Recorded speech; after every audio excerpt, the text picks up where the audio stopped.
The beginning of The Dark Knight, you see that Bruce Wayne and his Batman persona have matured. He's really the fully formed Batman from the comics.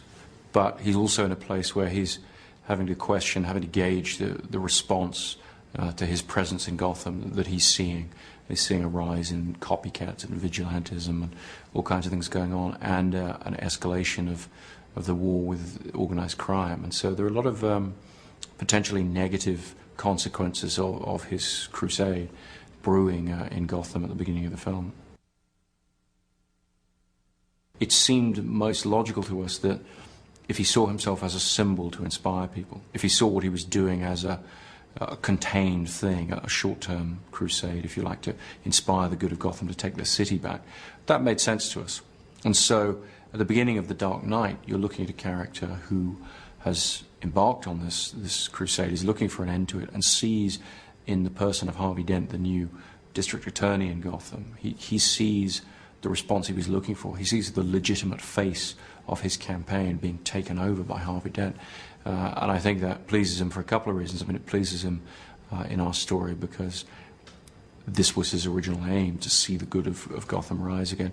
But it also pleases him, I think, because he sees that he might be able to stop being Batman. He might be able to go back to having a relatively normal existence.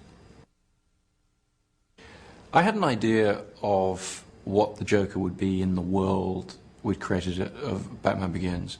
And to me, it was creating a sort of psychologically credible anarchist, a force of anarchy, a force of chaos, a purposeless criminal, a psychopath. To me, that is the most frightening form of evil. The enemy who has no rules, the enemy who's not out for anything, who can't be understood, can only be fought. And while Jonah was working on the first draft, I met with Heath, and he really seemed to relate to what I was talking about. He seemed to understand how this character could be extraordinarily frightening and fresh and different than anything that had been done before. Aaron is somebody whose work I'd admired for some years. I'd actually spoken to him about doing Memento years back, but it hadn't worked out.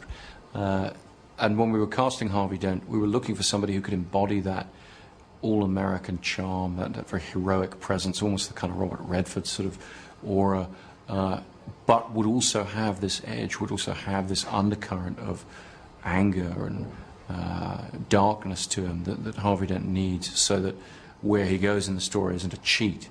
You have to really believe that this guy has lengths he'd go to that are questionable, but you have to invest in him as a very attractive, heroic figure at the beginning of the movie, and Aaron embodies all those qualities very, very well. I'm very pleased with the results of our IMAX photography. It's the world's highest resolution film format, and it creates an extraordinarily immersive image on the IMAX screen, which is a colossal, 8-story screen. It throws the audience right into the action in a way that no other film format could.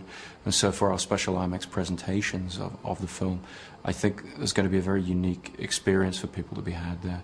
And for me, it's an experience that takes me back to when I was a kid going to the movies, and the scope and scale and grandeur that great cinema can have. As a filmmaker, I think you're always trying to get back to that. And for me, in expanding the scope of the story we told in Batman Begins, and expanding the canvas and having the greatest possible canvas for the Batman to face off against the Joker, IMAX seemed the best way to do that. We decided in this film that it was going to be necessary to show more of the way in which Batman fights. The KC system that we applied to his method of fighting in the first film was somewhat obscured by the way in which we chose to present the character, which was from the criminal's point of view. So in the first film, you're always catching glimpses of Batman. And so whilst Christian and everybody, the fights were arranged according to the KC method, it's really not until this film where you really get to see the way he moves and so forth that starts to pay off as a very unique fighting style, and one that's based on improvisation and awareness of his surroundings, and using one opponent against another and so forth. And it was really a lot of fun to watch the KC guys, improvise things with Christian, with Paul and everybody, and put together some very interesting moves and combinations of moves, so that you see him use one thing against another thing with this very unique fighting style.